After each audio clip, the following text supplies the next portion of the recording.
to live the dream of liberty. I'm going to tell you a story now of a man who was almost always alone, and he was courageous. Tenacious, even an obstinate man. In the face of his opponents, he was an example to us all, and his works equal some of the greatest explorers, but his name is less famous. Robert Cavelier de la Salle was 25 when he saw Canada for the first time, and he was fascinated. Here, adventure was waiting around every corner.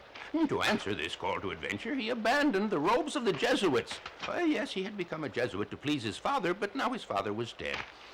But on many occasions he was to test the old saying, who dares to abandon the company of Jesus will be hounded with disaster throughout his whole life.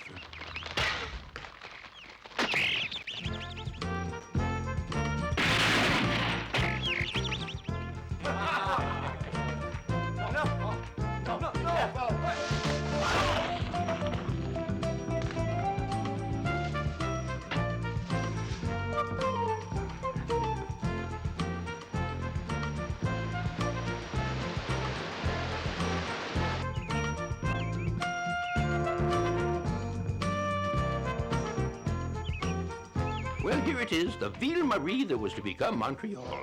The Sulpician brothers have agricultural lands there, and large concessions will be granted in a place called La Chine. Yes, and they work very hard.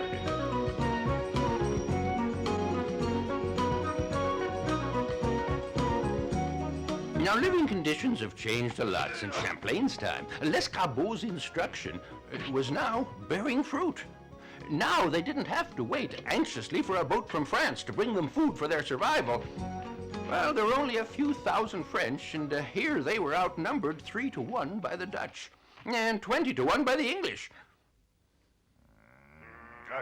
To defend his colony's commercial interests, Peter Stuyvesant, the governor of Manhattan, agreed to give the Mohawk Indians 400 rifles. Allies of other tribes in the Iroquois nation, they wasted no time in eliminating their rivals, the Hurons.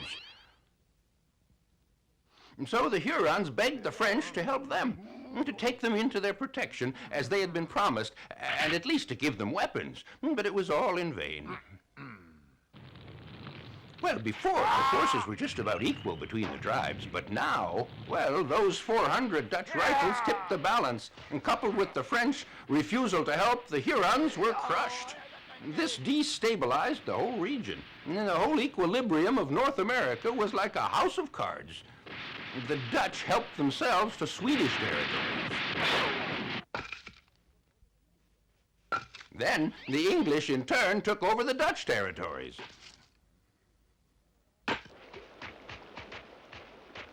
Terrorized, the French kept their heads down and stayed in their fortresses. About 100 were killed or disappeared. Meanwhile, the vicar of Rouen, a Sulpicien, and the vicar of Rome, a Jesuit, were fighting for supremacy. The Jesuit, Monsignor de Laval, who was to emerge the winner, consecrated a bishop. He swiftly replaced the excellent governor, who didn't happen to be a friend. The new one, Monsignor de Courcelles, and the intendant Talon were excellent fellows, and with them at last a real regiment of 1,000 men was formed. Now things would be different.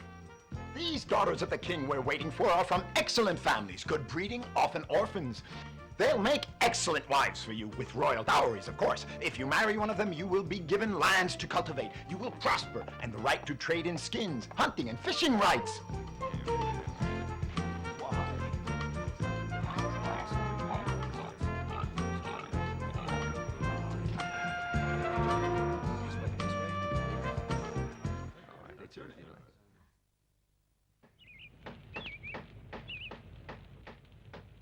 Yes, we can use this ship and supply grain and vast quantities of fish to our territories off in the Antilles, where they are needed. I know what I'm going to build, and right on the lakes, I hope. Really? Right on the lakes? Well, yes, at first. Yes, but later on, if I can believe what the Indians say... What? Ah, splendid, my good friend, if that's what you want.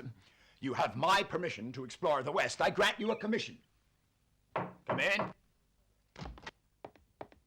Letter from Mr. Colbert, sir.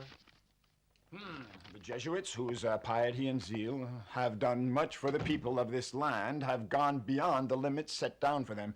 They will resort to any means to eliminate, to discredit anyone who is not of their opinion or one of their own. You must therefore guarantee that no undue number exceeds the high post in future, but take care not to arouse Jesuit suspicion or appear that you are blaming them in any way. Never. Signed, Colbert, King's Minister. Monsieur, with your permission, I would present the brothers Marquette and Joliet. They are experienced explorers. They have been granted a mission to explore territories to the west for the propagation of the faith and the glory of the king. Well, it's July 1669, and here's the first expedition headed by the Cavalier de la Salle. 2 Sulpicians, the Abbé Galinet and Dollier are there, and some Indian friends. And here they're sailing up the St. Lawrence and crossing Lake Ontario.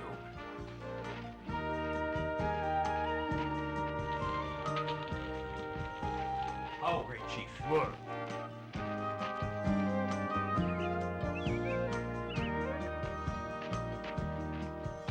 Oh.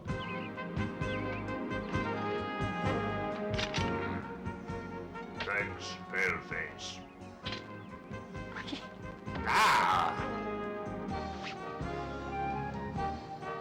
This man my very best guide.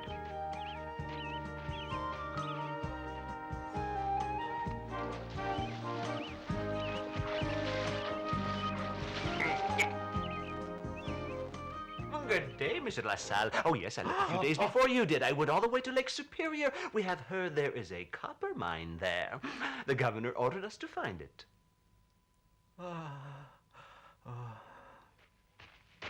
Listen, the Abbé Joliet has decided to go on all the way to Lake Erie. We would quite like to accompany him. We wondered if you would join us. You could see I'm not well. I'm not able to follow you. You would better go on without me. Oh. Are they gone now, both of them? Let's go.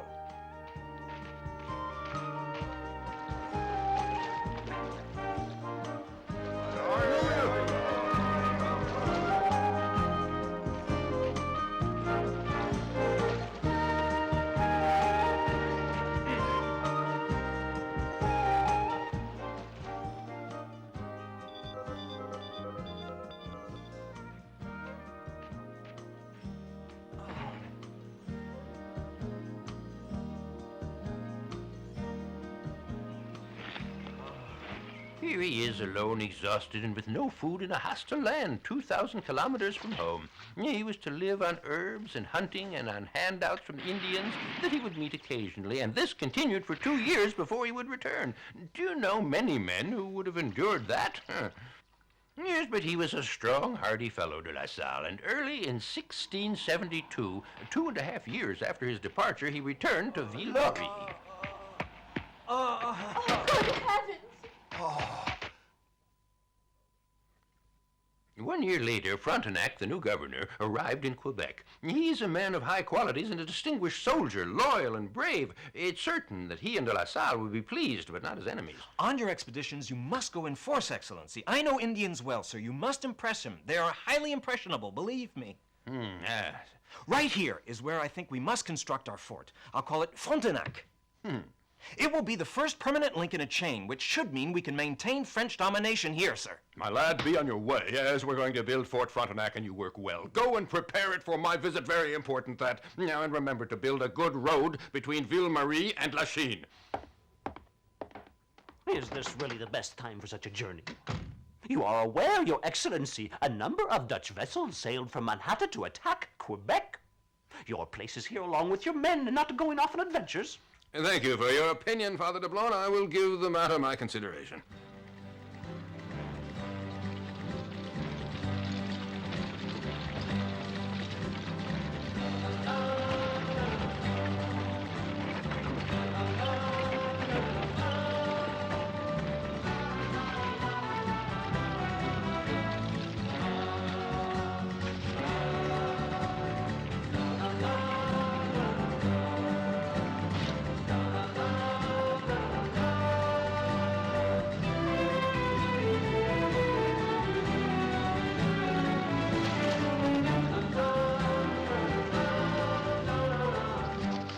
Our de La Salle has worked well. 200 Iroquois chiefs are assembled to meet us.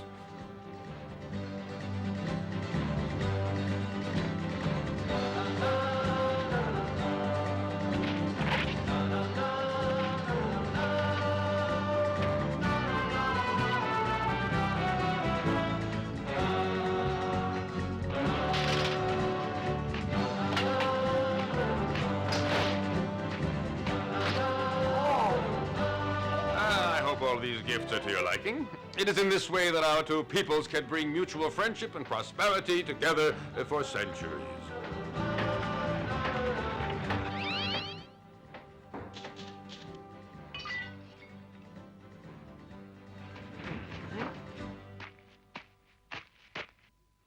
Well, a really good job was done, but King Louis XIV of France was hesitant about expanding to the west. So de La Salle, wanting to keep his options open, went to Paris for a private meeting with Colbert, but a prior visitor had been the Jesuit Father Ragueneau. This young man is dangerous. To satisfy his ambition, he wouldn't hesitate to set one against the other of the tribes, yes, even to creating wars and massacres. Then we shall have to find a way to pacify them. This is most serious what you've told me, and something has to be done. He is quite mad. The man's a menace to anybody he meets. But that was a wicked thing to say. What made him do that? The Jesuits wanted credit for most of the big discoveries being made, and that's why. Some say they intended to join the Spanish down in the south. And de La Salle, what happened to him? Months went by, but he refused to see him. However, one day the Prince de Conte intervened on his behalf. And so how did it end? No, don't you worry. Believe me, he was to win right on down the line. He would be commissioned to explore to the west, and here authorized to build forts anywhere he thought it necessary, and given all the men that he needed.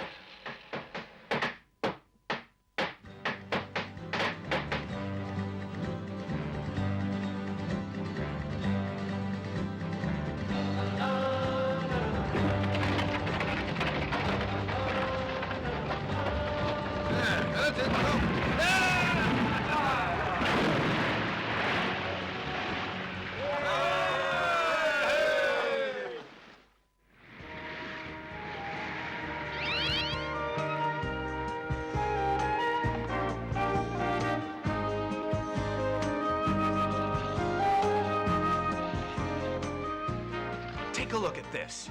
This is our route. Eventually, we go into the Illinois River. Here. And then we sail to the Mississippi. It's the truth, my lad. This ship's hauling some distance. That's true, 3,000 kilometers. And we'll construct our fortifications there, there, there, and there.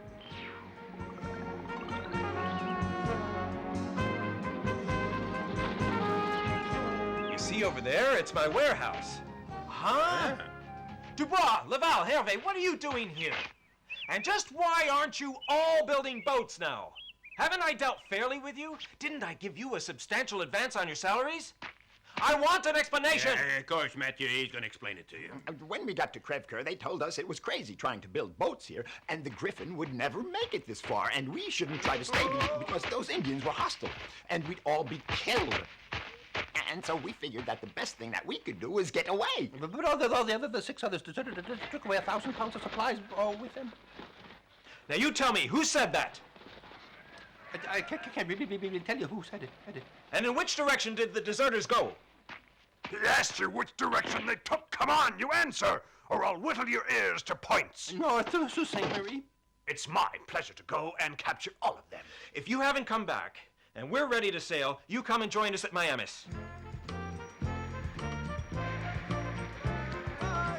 Those were our trappers, gone over a year. I hope that they bring in plenty of skins. You'll make a quick stop at Michilimackinac, understand? You'll deliver everything that we can't take. Once you've done that, go on to Fort Conti and unload the cargo. Then you return as quickly as you can. Yeah, you can trust me, sir. I'll carry out your orders to the letter. I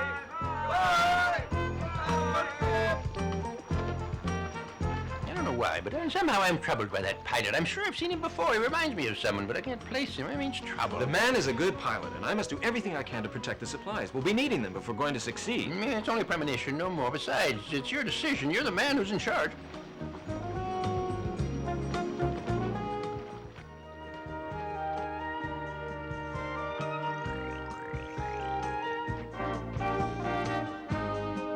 Look, there he is. It's Tonti. Well, did you manage to capture them? I did run down a number of deserters with some of their booty, only no sign of the boat. How could it just vanish off the lake? I won't say I told you so, but...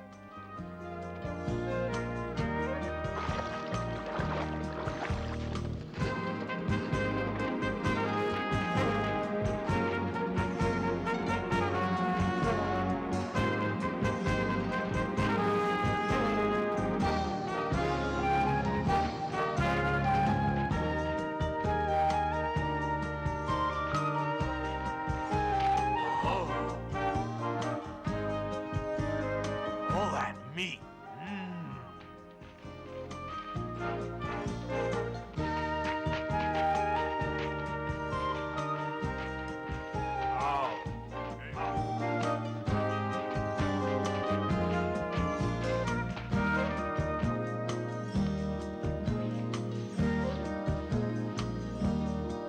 Me want to cure white brother of his sickness. He's sick because he wants to go down by river. Nobody can go down river and live. I have given great thought to Mighty Chief's words. Those who told you to counsel me, they all speak with forked tongue. This night, I was not sleeping when Miami Manso came. Yes, he along with all the others. I know they brought you 4 cooking pots, 8 hatchets, and 20 knives, all of which you quickly buried. They are presents of false friends. Noble spirits speak in the light of day, as we do, not in the dark of night hiding. Are we enemies of our brothers, the Illinois? Are we? Do we come with weapons to make war on you?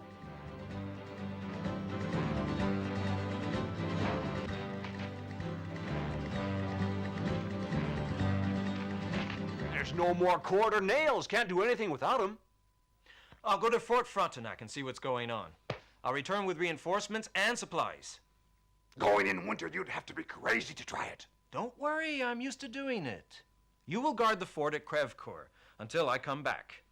And then our friends set off on an imbecilic journey once again, 2,000 kilometers, but this time with a handful of men. If I told you every adventure they had, we'd be here till past midnight, and maybe even till dawn.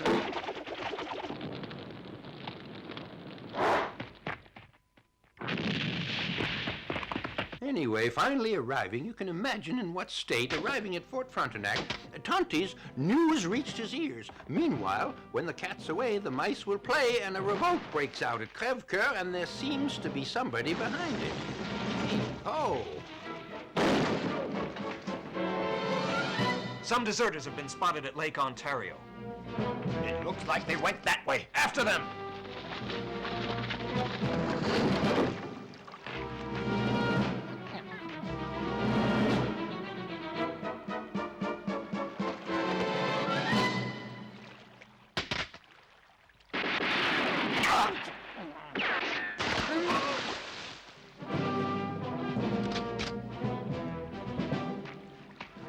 What happened to the Griffon? As God is my witness, it sank to the bottom. Yeah, and the cargo. Where is that? It was shared out. That was the bargain. What? In a word, returning to Crèvecoeur on January 25th, 1681, the Cavalier de la Salle, together with his small band, embarked on the great voyage of their lives. Finding the Mississippi, there were 22 Frenchmen, 18 Indian men, 10 Indian women, and even 3 children. Hey, wait for me! Wait!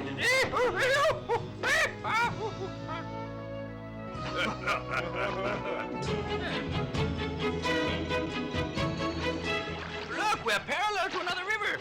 That one is the Mississippi. I think we'll never, ever join up with it.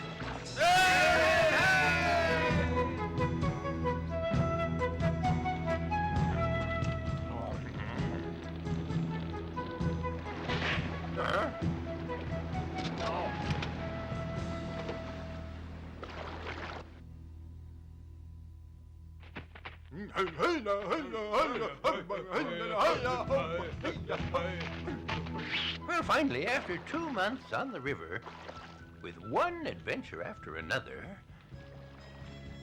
We reached the sea yet? No, just more the same. Yeah, it's salty. The ocean must be near.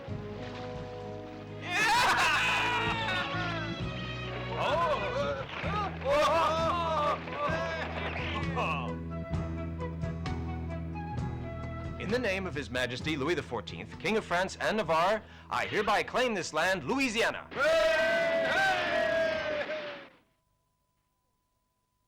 So this time our brave explorer finally had a triumph.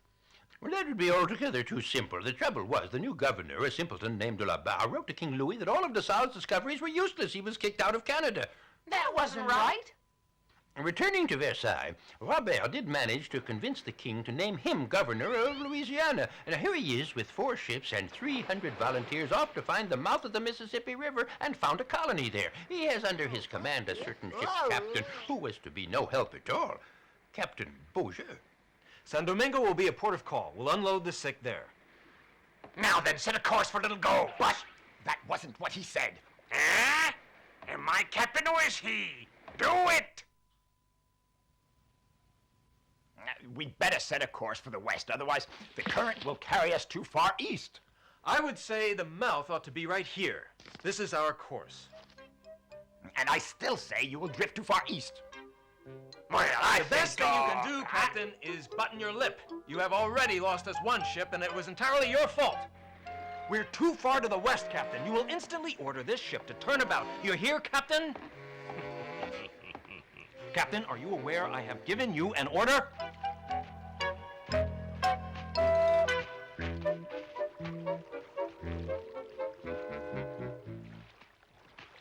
Could just be a branch of the Delta, if you ask me. Once again, de La Salle missed it, but 1 year after his departure and after endless searching, he did discover the mouth of the Colorado River, over 500 kilometers west of the Mississippi.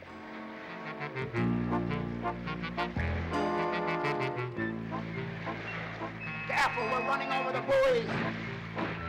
The buoys of Ast will tear her guts out.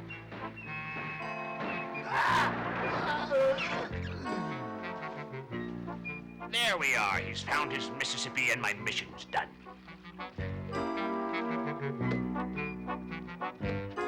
The crew's aboard. Weigh anchor. Pull it up.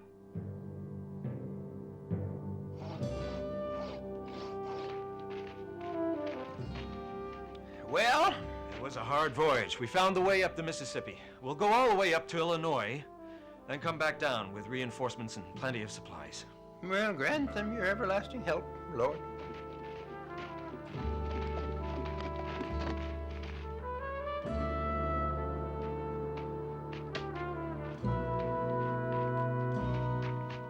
In April 1687, Robert de La Salle is assassinated together with 2 of his men by one of his own band, it's said. That was an awful way to end up. You realize 1/3 of the USA territory today was controlled by France? What about the English? Well, naturally, they didn't like it, and they outnumbered the French 20-1. Yes, there would be the Battle of Fort Duquesne, where General Braddock would see his men drop like flies. In the English offensive in Arcadia, the inhabitants were deported or shot. And that was called the Great Disturbance. Officially, France and England are not at war. But this time it is war, and the English send their 30,000 soldiers to meet the French 300. Louisbourg falls, and Quebec is under siege.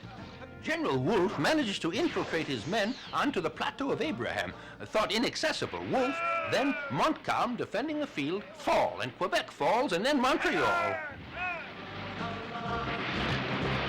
France gives up Canada and Ohio to England, and for good measure gives up Louisiana to Spain. Oh yes, and for 80 years, by the sheer willpower of the Cavalier de la Salle, it was French, but with Lafayette and de Grasse and Rochambeau, France was to accord these American revolutionaries the decisive help that resulted in the United States of America.